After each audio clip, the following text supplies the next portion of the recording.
E para finalizar os trabalhos desse dia, eu convido agora para subir ao palco o professor doutor Paulo Luiz Neto Lobo, para ministrar a conferência A Posse no Direito Brasileiro. O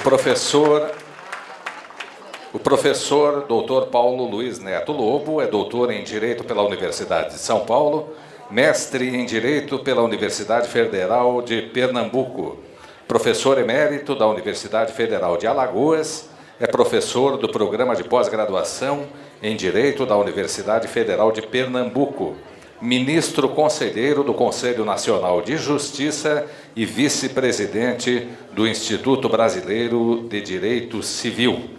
É autor também de diversas obras. Com a palavra, então, o professor doutor Paulo Luiz Neto Lobo.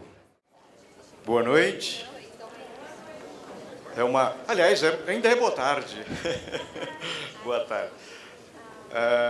Não é uma tarefa fácil encerrar um dia tão rico de debates. Espero não cansá-los. Nesse tema que combinei com o professor Fachin para este primeiro dia e para essa conferência. A posse no direito brasileiro. Não vou tratar, portanto, de posse em geral, mas situando-a no direito brasileiro. E começo com uma premissa. A posse é insurgente e legitimadora. É uma premissa paradoxal, ou aparentemente paradoxal, e é. Insurgente. Todo o direito brasileiro construído em torno da relação de alguém, de pertencimento de alguém a alguma coisa, no Brasil, desde o período colonial, intenta aprisionar a posse. Intenta desconsiderar a posse.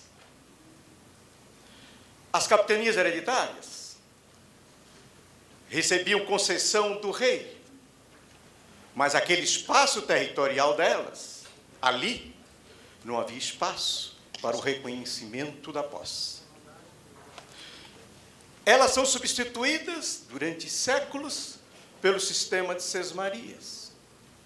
E o que foram as sesmarias no Brasil, inclusive ambientada para a experiência brasileira, porque ela é totalmente diferente da experiência que se teve em Portugal.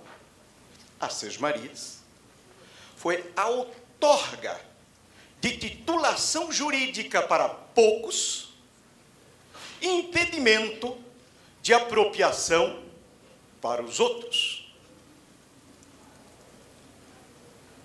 E a Lei de Terras de 1850, qual o seu objetivo? O que se apossou até agora, eu reconheço. Mas daqui para frente, não reconheço nenhuma posse. E vejam vocês que o advento da independência no Brasil faz nascer a necessidade da extinção das sesmarias. Isso vai ocorrer em 1822.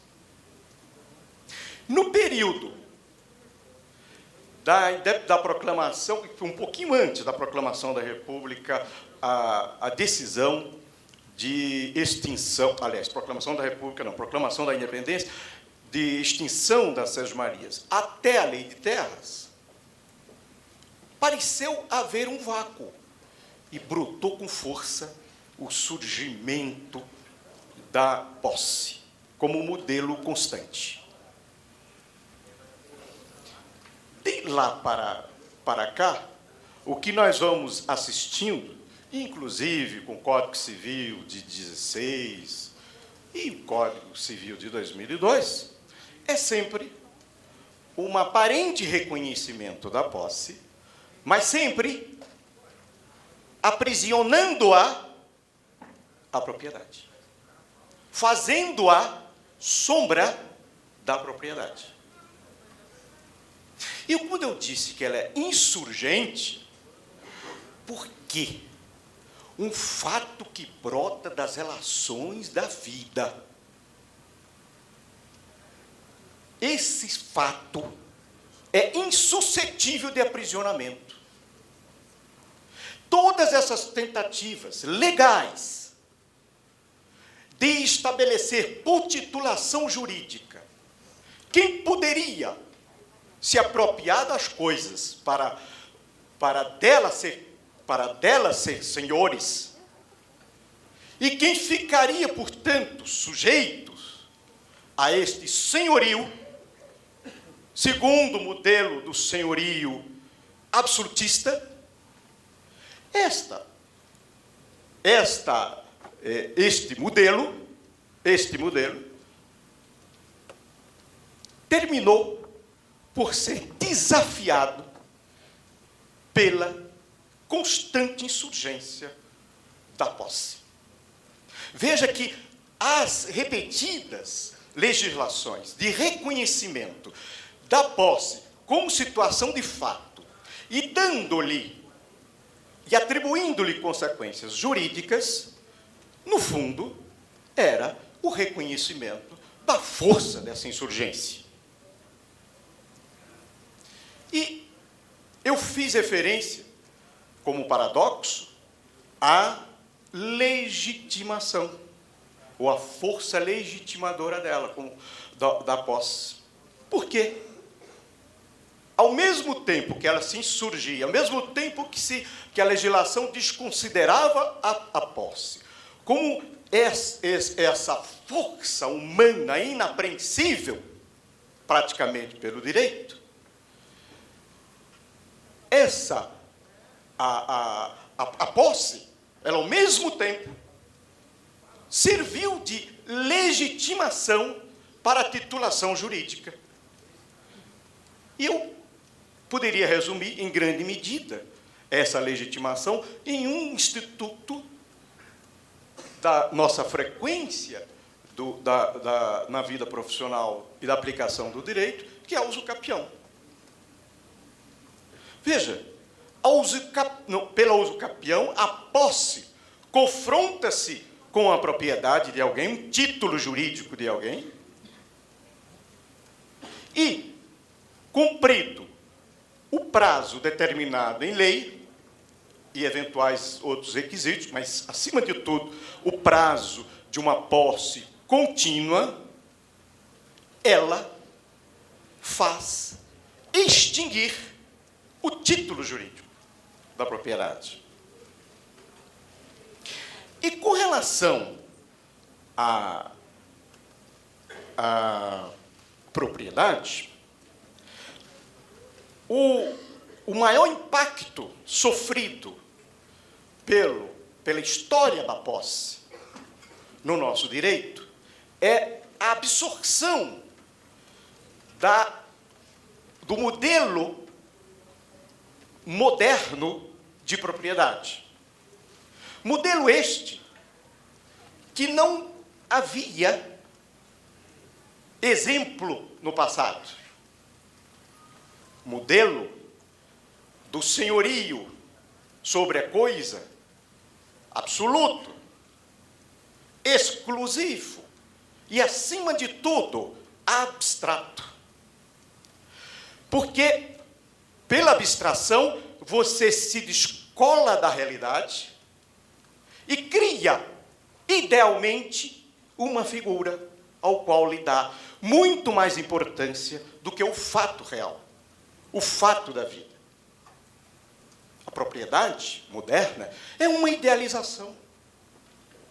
Uma idealização para transformar a apropriação das coisas em mercadoria, para facilitar a sua circulação. E por esta razão é que, não há consistência histórica na afirmação corrente na doutrina de que a propriedade moderna busca raízes, busca sua origem no direito romano. Os estudos de romanistas, estudos muito sérios e cuidadosos de romanistas, têm demonstrado que esta relação não existe. O proprietário romano nada tinha a ver com o proprietário moderno. Não era um senhor absoluto. Na verdade, o pater familias, ele assumia muito mais deveres do que direito. Ele tinha deveres perante o conjunto familiar e aquilo que se intitulava como família, que não era apenas aqueles parentes, mas todo o conjunto familiar, os agregados, até os escravos.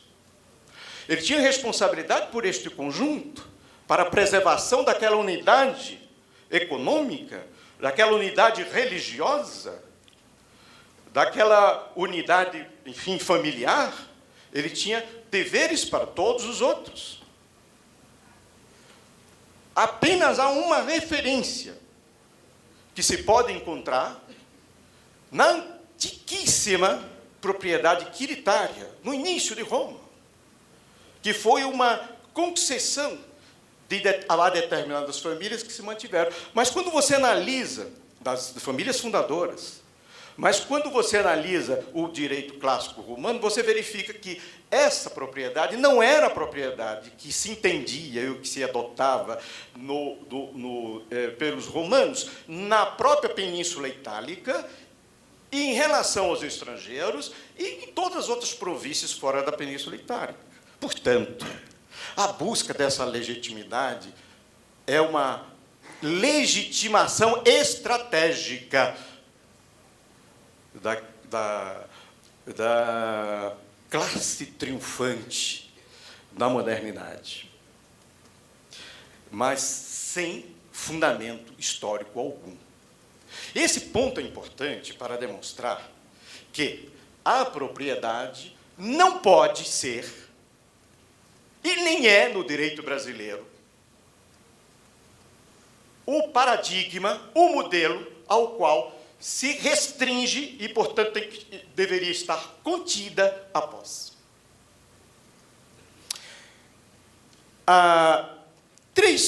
Vejam, sobre esse tema, não posso deixar, de qualquer maneira, de me fazer referência a um jurista português luminoso, que eu sempre costumo citar suas obras, e que, infelizmente, está correndo o risco do esquecimento. Orlando de Carvalho.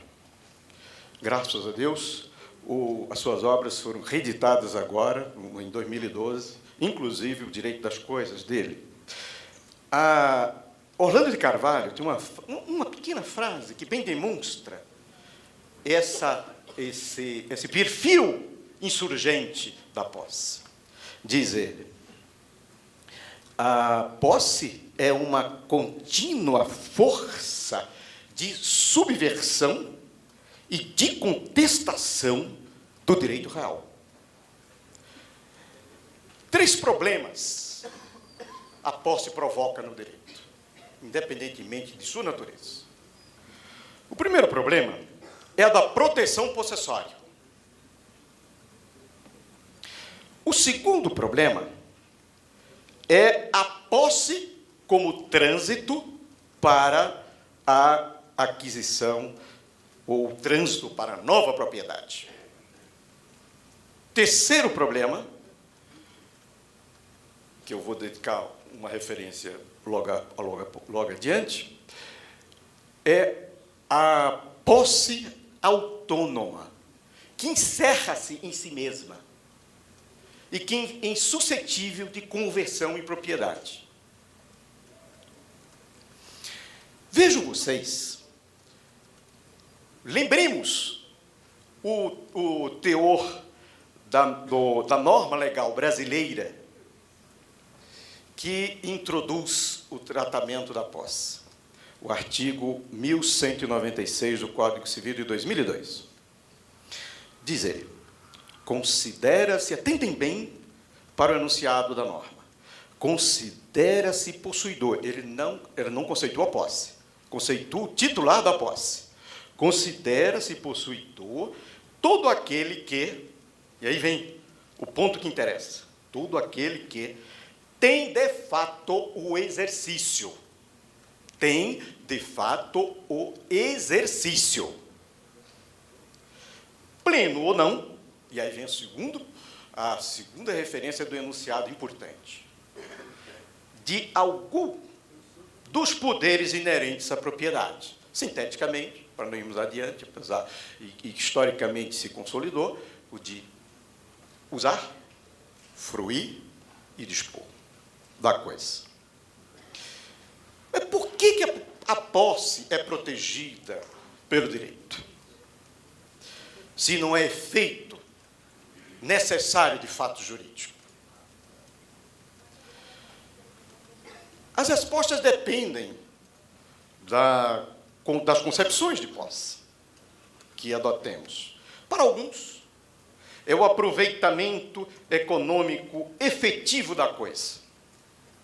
Para outros, é a aparência que deve ser juridicamente digna de proteção.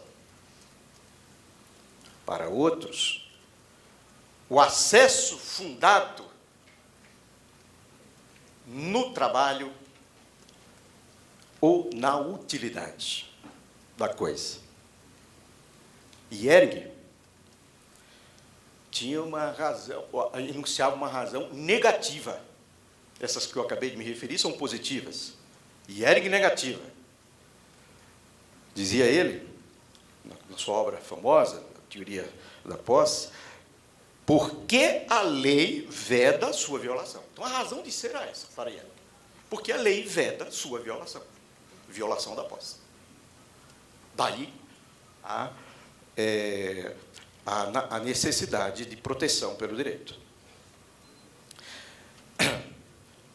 Há um ponto necessário. A posse, a proteção jurídica da posse, está condicionada à efetiva utilização da coisa. Compare com a propriedade.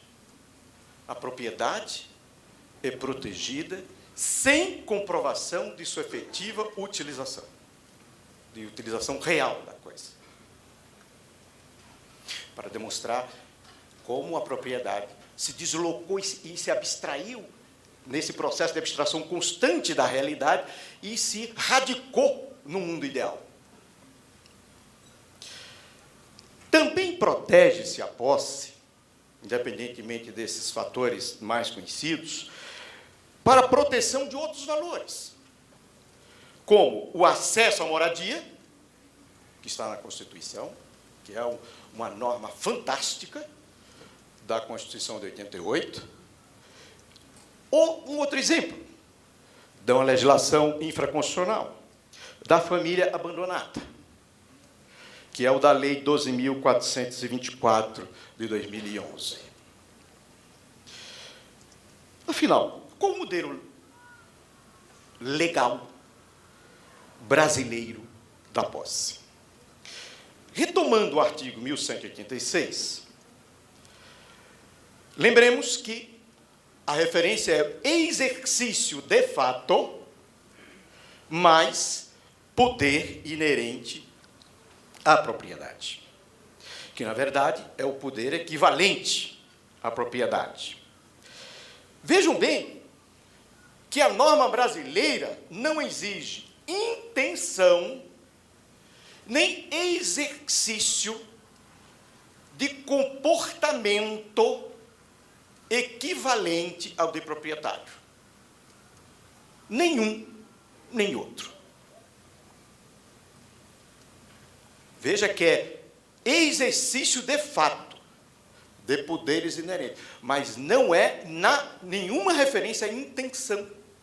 E veja que coisa curiosa. Levantem a quantidade de julgados nestes Brasis E ponham posse e intenção, que vocês vão ficar surpresos com a imensa quantidade de fundamento desses julgados na intenção, na intencionalidade.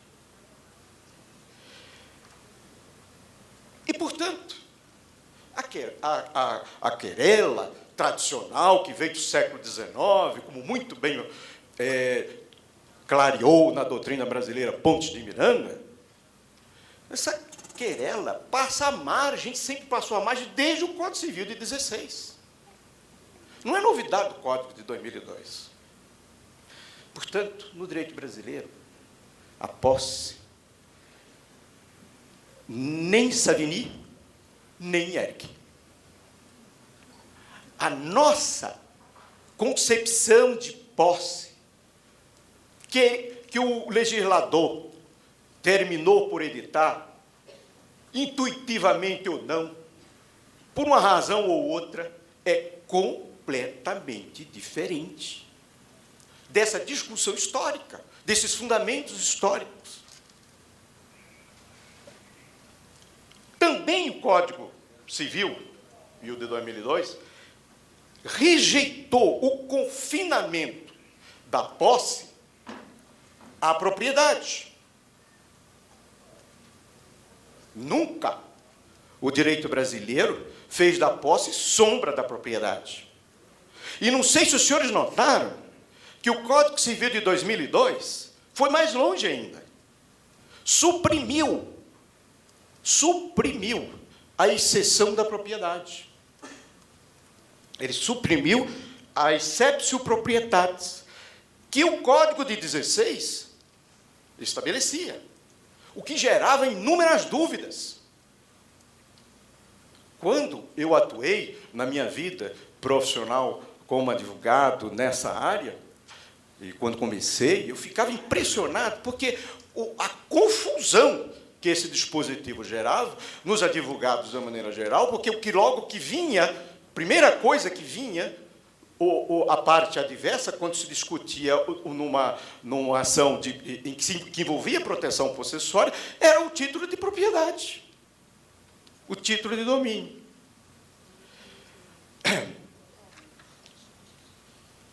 O direito brasileiro, outro ponto importante, reconhece a posse direta em outras relações jurídicas reais, não só na propriedade.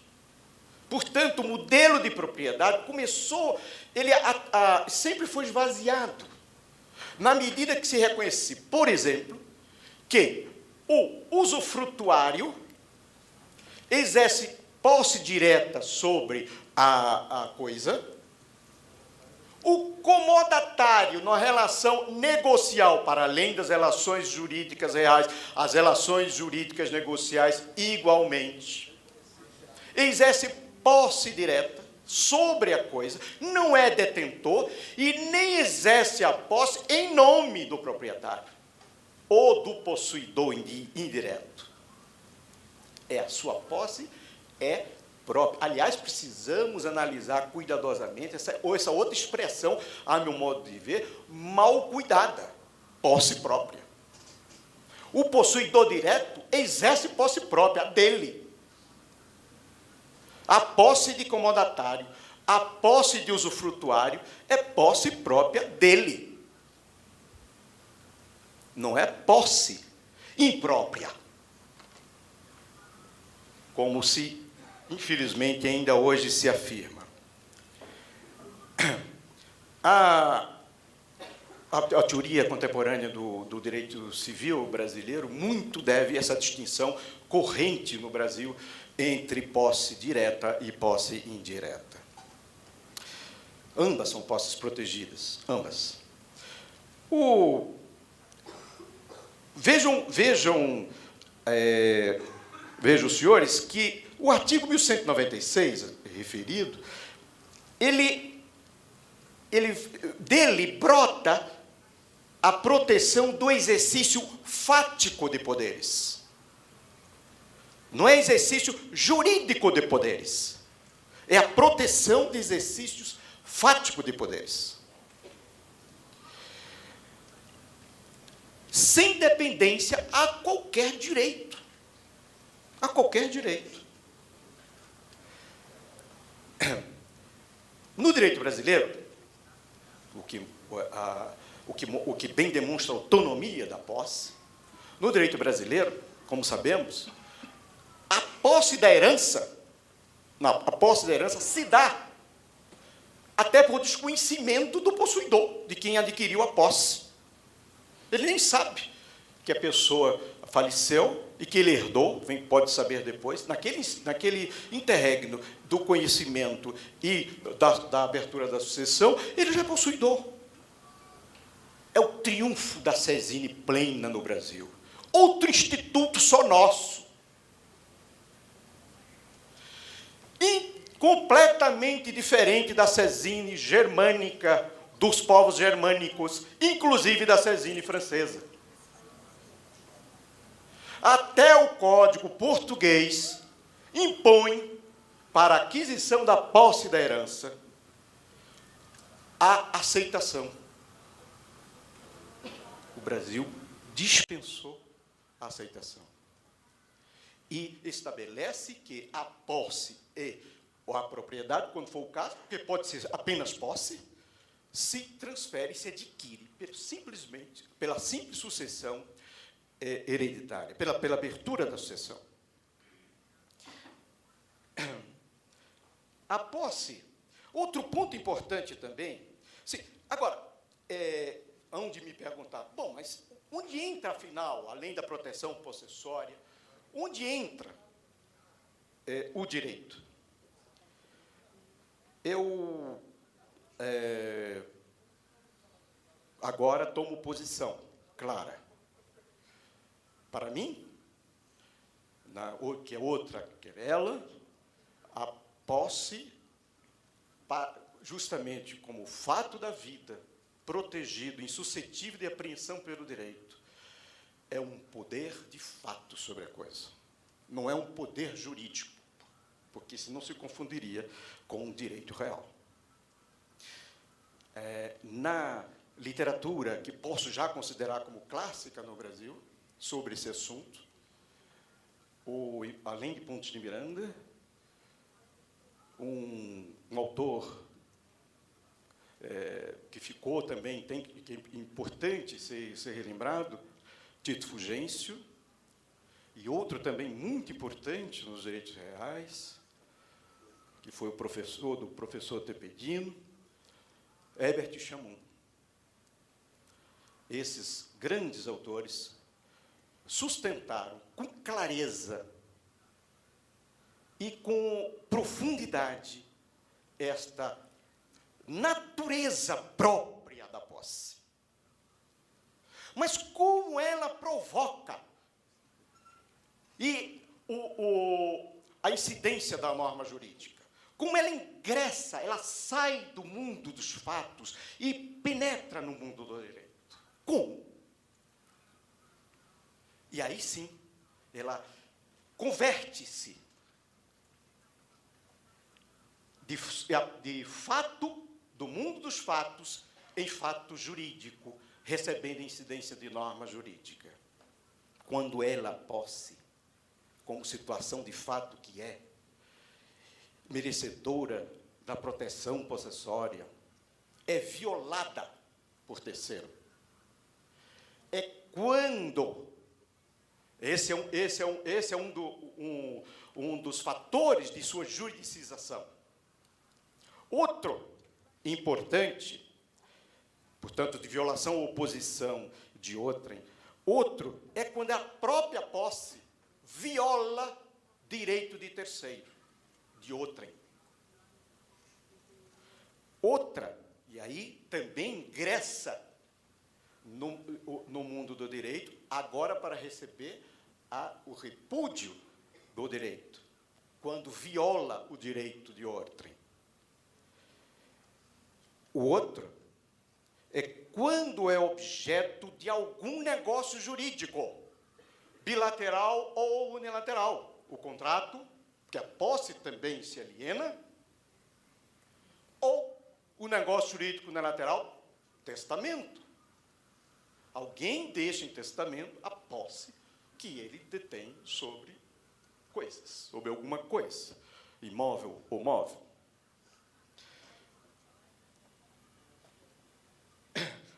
Outro ponto importante para demonstrar que, apesar do discurso frequente da posse como segundo modelo de propriedade, que esse discurso não corresponde à experiência jurídica brasileira, é a adoção franca, mais na jurisprudência do que mesmo na doutrina, da conversão da natureza da posse. Quando a posse direta, por exemplo, se converte em posse plena, a posse direta simples, pura, se converte em posse plena. Dou um exemplo. O locatário, que deixa de pagar os aluguéis e passa a exercer uma posse plena sobre a coisa, por negligência do proprietário locador, deixou-lhe de cobrar os aluguéis. Passado o período que a lei estabelece como requisito para a conversão dela em posse plena, pelo uso capião. Outra é a posse de parte ideal do condômino em posse plena do todo, ou de parte, para além da sua parte ideal de condômino. Principalmente as ocorrências maiores, que são apreciadas na jurisprudência dos tribunais, é o do condômino, sozinho, passa, e, a certo momento, ele deixa de prestar contas aos demais condôminos, e esse fato de deixar de prestar contas simboliza a passagem dele de possuidor da sua parte ideal e administrador das partes ideais dos outros, é a passagem de possuidor, portanto, de uma parte para possuidor do todo. E converte-se, portanto, em possuidor da totalidade do bem em condomínio geral. Estou me referindo ao condomínio geral. E a posse do promitente comprador em posse plena. A certa altura, tal como ocorre com o locatário, ele deixa de pagar as prestações. E, a partir dali, exerce a posse plena sobre a coisa.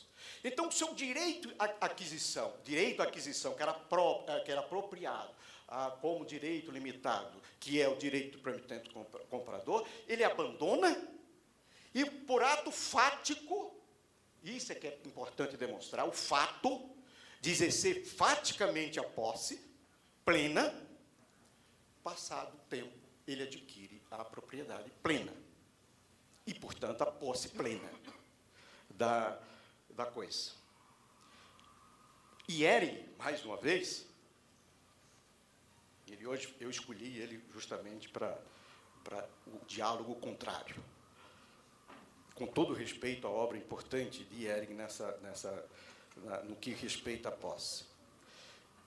Na contemporaneidade, não se pode mais admitir a tese de Ehring, que reproduz o relacionamento, que eu tantas vezes já referi, da posse com a propriedade. Veja essa expressão de Ehring.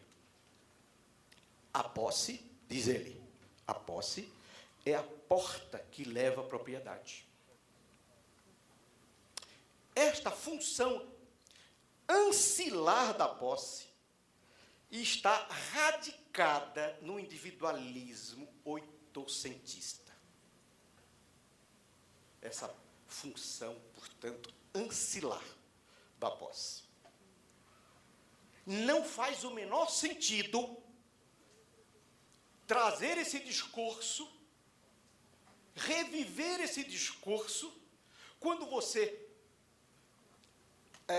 se depara com uma posse que se tornou, por imposição, não apenas constitucional, mas por mutação de valores da nossa sociedade, em uma posse funcionalizada. Não apenas a propriedade, uma posse funcionalizada. Uma posse que não diz respeito apenas ao possuidor, mas uma posse que interessa ao conjunto da sociedade onde se situa a coisa. Todas as pessoas que são diretas ou indiretamente impactadas por aquela relação, aquela titularidade da posse, com todos os riscos inerentes a querer utilizar modelos por analogia, me acode agora um pouco aquilo que os comercialistas denominam, e também no âmbito da economia, de stakeholders, com relação à empresa. Que é por isso que interessa muito mais o direito não promover a falência da empresa, mas tentar recuperar a empresa, porque não diz respeito apenas aos acionistas, aos proprietários das ações, aos titulares das ações ou das cotas da sociedade. Interessa aos trabalhadores, interessa aos clientes, interessa aos fornecedores, interessa ao poder público, que arrecada seus impostos, e por diante. Então, cada titular de posse tem um dever necessário, não como apelo moral de comportamento, mas um dever necessário de atuação no exercício da sua posse, em razão da situação onde a coisa se situa e, portanto, na relação comunitária que a posse, pelo impacto ambiental que a posse exerce. Eu não estou me referindo a ambiental aqui, não no sentido, e também de meio ambiente, mas não no sentido de meio ambiente, mais amplo. Há posses autônomas também. Além dessa natureza própria da autonomia da posse, há posses que o próprio direito retirou da possibilidade de conversão em propriedade e diz, basta só a posse. A posse só. Dou exemplo. E começo com algo que tem impactado tanto o Brasil, que é o reconhecimento a um quase genocídio histórico das populações ameríndias no Brasil, que hoje as chamadas terras indígenas correspondem a 13% do território brasileiro. Nunca esqueçamos que, quando o Brasil foi descoberto, havia aqui 4 milhões de índios. O último censo, há remanescentes apenas 800 mil no Brasil. A Constituição de 88 promove essa reparação histórica, quando estabelece que destinam-se aos índios a sua posse permanente, artigo 231, parágrafo 2º, destinam-se à sua posse permanente, as terras indígenas, cabendo-lhes o usufruto exclusivo das riquezas do solo, dos rios e dos lagos nela existentes.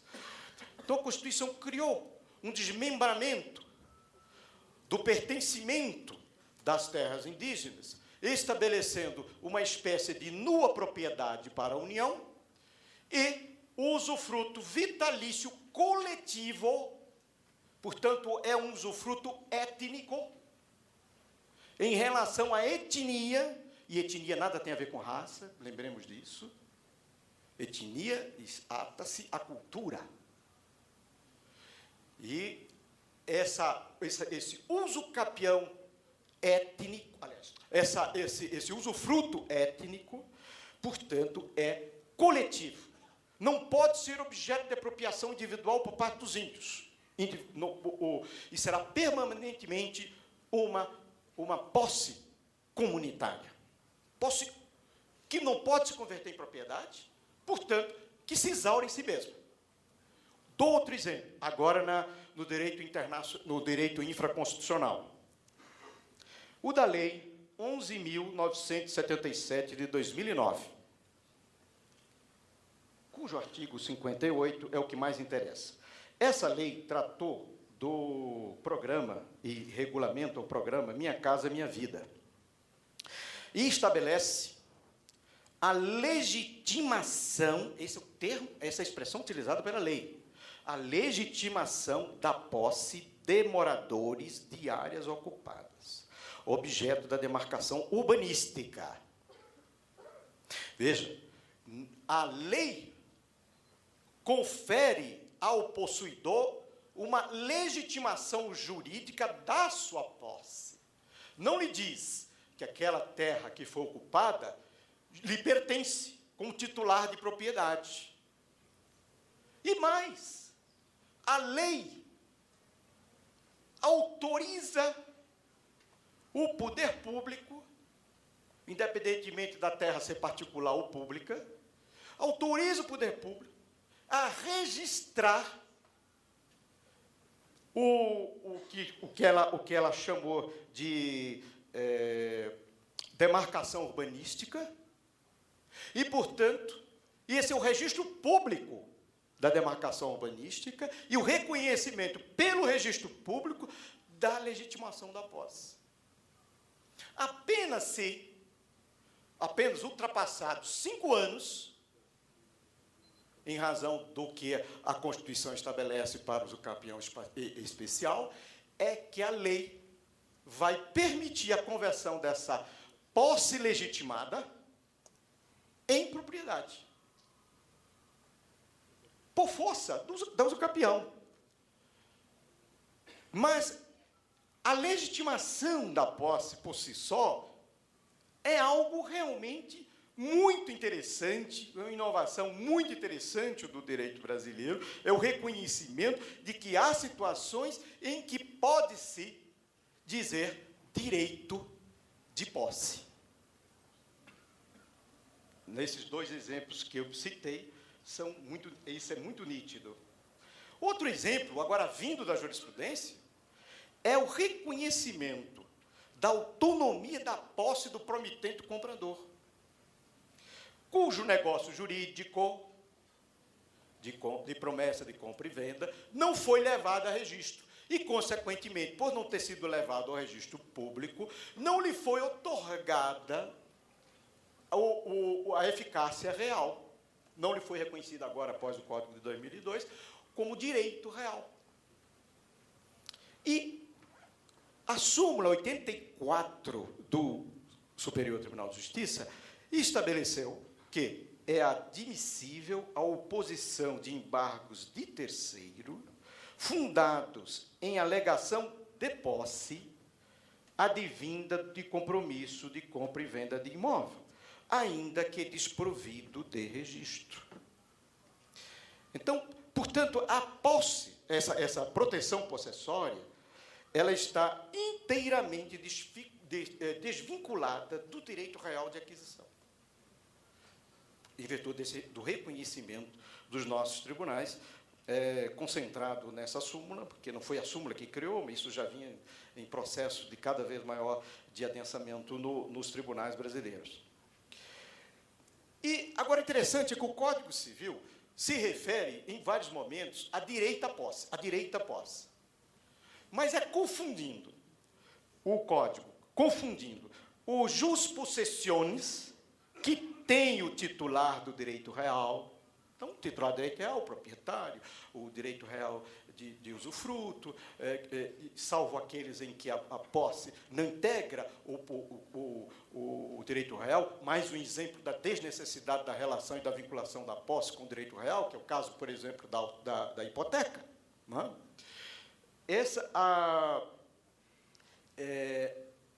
O Código, nessas hipóteses, ele se refere a direito à posse como direito do titular de direito real, o jus possessionis, portanto. E até mesmo o Código confunde quando utiliza como direito à posse o jus possidendi. O titular ainda não tem, titular de direito real ainda não tem direito à posse e busca a posse. O código, eu dou exemplo, usufrutuário tem direito à posse. Expressão literal do artigo 1394. Segundo, o credor pignoratício, abre aspas, tem direito à posse da coisa empenhada, fecha aspas, artigo 1433. Até a partilha, os coherdeiros têm direito à posse da herança, como co-possuidores. Artigo 1791, parágrafo único. Porém, como eu disse, alude-se igualmente no direito e capta-se no direito brasileiro o direito à posse, no sentido de direito à aquisição da posse, que nada tem a ver com esses institutos tradicionais da posse, de quem é titular de direito real. O ápice da luta pelo reconhecimento do direito, do reconhecimento jurídico do direito à aquisição e conservação da posse, é o direito à moradia, elevado a status constitucional de direito social fundamental. O artigo 6º, artigo 183 e 191 da Constituição. Direito positivo, oponível ao Estado, para que promova políticas públicas que o realizem. Direito negativo, de remoção dos obstáculos legais, sociais, que o impeçam, inclusive como fundamento da decisão judicial. Direito limitativo da propriedade, que assume deveres ao lado dos direitos. Em conclusão, que depois dessa longa peroração, a conclusão que eu trago para os senhores, que não poderia ser outra, é que a posse, como poder fático, desligada dos grilhões da propriedade moderna, segundo o modelo moderno, corresponde muito mais à sua funcionalização como meio de aquisição e utilização das coisas necessárias à vida. E aqui, um dos que escreveram de modo tão incisivo, e até nisso presto homenagem ao o comandante deste congresso, o professor Fachin, que disse que a função, e disse corretamente, e disse com precisão, não corretamente, não estou julgando nada, melhor, com precisão, a função social é mais evidente na posse do que na propriedade. A posse, disse Pontes de Miranda, é conceito natural, rente à vida. Ela surge, agora sou eu, ela surge antes do direito, que é impotente para eliminá-la, ou até mesmo para contê-la, para aprisioná-la. Não existe posse nula ou posse anulável. Até mesmo quando se origina de negócio jurídico como constituto possessório, ou a traditio brevi manum, a posse é inteiramente autônoma.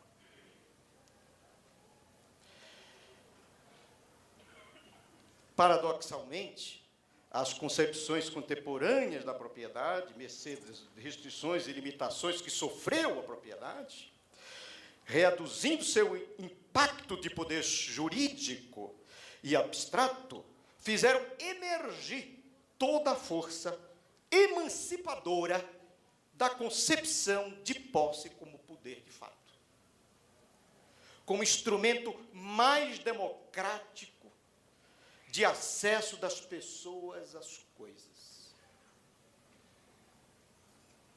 e que surgiu na sua historicidade. Por isso que ela também é tão difícil de ser teorizada. A posse, quanto mais distante fica da propriedade, mais protege quem dela se utiliza e mais amplo fica o acesso das pessoas aos suportes materiais de nossa frágil existência. Muito obrigado.